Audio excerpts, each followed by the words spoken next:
July 21 దేవుని వాగ్దానం.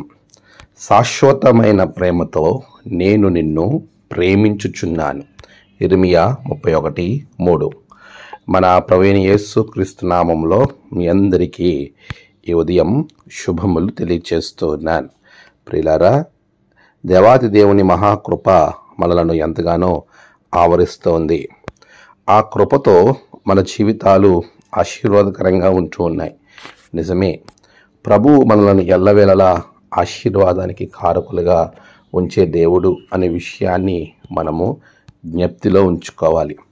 దేవుడు మనకిచ్చే ప్రతి దీవెన మనలను సంతోషము, సమాధానము, ఆనందం, నిరీక్షణ వీటన్నిటికీ ఆధారంగా ఉంటుంది. నిజమే, ఆయన మనకు తోడు ఉన్నాడు. లేని ఎడల మనము ఏమాత్రము కూడా ముందుకు వెళ్ళలేని పరిస్థితి మనలో కనబడుతూ ఉంటుంది. ప్రియ విశ్వాసి, దేవుడు మనకిచ్చినటువంటి ఈ ఉన్నతమైన ఆశీర్వాదం ఎంత గొప్పదో ఒకసారి గమనించండి. ఆయన మనలను శాశ్వతమైన ప్రేమతో ప్రేమించే దేవుడు. మనము చాలా పర్యాయములు మనలను ప్రేమించేవారు లేరని, మనకి తోడైనటువంటి వారు ఎవరూ లేరని ఎంతగానో సతమతమైపోతూ ఉంటాం, ఎంతగానో దిగులు చెందుతూ ఉంటాం. ఈరోజు ప్రభు అంటున్నాడు, నేను నీకు తోడుగా ఉంటున్నాను, నేను నిన్ను ప్రేమించేవానిగా ఉంటున్నాను. ఆయనే మనకు ఆధారభూతుడు. ఆయన శాశ్వతమైన ప్రేమ మనల్ని ఎల్లవేళలా ఆయనలో సంతోషించేలా, ఆయన వైపు ప్రయాణించేలా చేస్తుంది కదా. మరి అలాంటి శాశ్వతమైన ప్రేమ మనలను ఆవరించి ఉన్నప్పుడు మనము భయపడి దిగులు చెంది మన జీవితాలను మనము ఏమాత్రము కూడా దేవునికి దూరము చేసుకునే రీతిలో ఉండకూడదని వాక్యము మనతో మాట్లాడుతూ ఉంది. ప్రియులారా, దేవుని యొక్క ప్రేమ ఎంతో గొప్పది.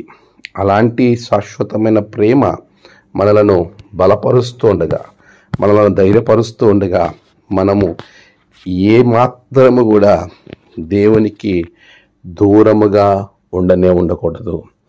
ఆయన మనలను ప్రేమించుచున్నాడు. ఆయన మనతో ఉంటున్నాడు. ఆయన ప్రేమ ఎంత గొప్పదంటే మన కొరకు తన ప్రాణము పెట్టినంతగా ఆయన ప్రేమ మన ఎడల వెల్లడిపరిచి ఉన్నాడు.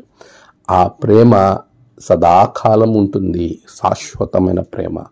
నిన్ను ఎవరు ప్రేమించట్లేదని, నీతో ఎవరూ లేరని దిగులు చెందకు. నీ సృష్టికర్త అయిన ప్రభు అయిన క్రీస్తు నీతో ఉన్నాడు. ఆమేన్. ప్రార్థన. సర్వశక్తిమంతుడా, నీ బిడ్డలకు మీరు చూపిన ప్రేమను బట్టి వందనాలు. నేడు వారు తలపెట్టిన కార్యాల్లో జయము దయచేయండి. బిడ్డలను ఆశీర్వదించండి. నేడు జన్మదినము, వివాహదినము, ఆయా విశేష దినములు జరుపుకుంటున్న బిడ్డలను బహుగా దీవించండి. తమ ప్రియులను కోల్పోయిన వారి కుటుంబాలలో నెమ్మది, ఆదరణ దయచేయండి. దేవా, నేటి ప్రయాణాలకు మీరు తోడుగా ఉండండి. బిడ్డలు ప్రతి విషయంలో నీ కాపుదల, నీ రక్షణ, ఆనందం ఉంచి ధనదీవులతో నింపమని యేసు నామమున ప్రార్థించి వేడుకొంచున్నాం తండ్రి. ఆమేన్. తండ్రి, కుమార, పరిశుద్ధాత్మ త్రియేక దేవుని దీవెన మీకు తోడుగా ఉండి నడిపించునుగాక. ఆమేన్.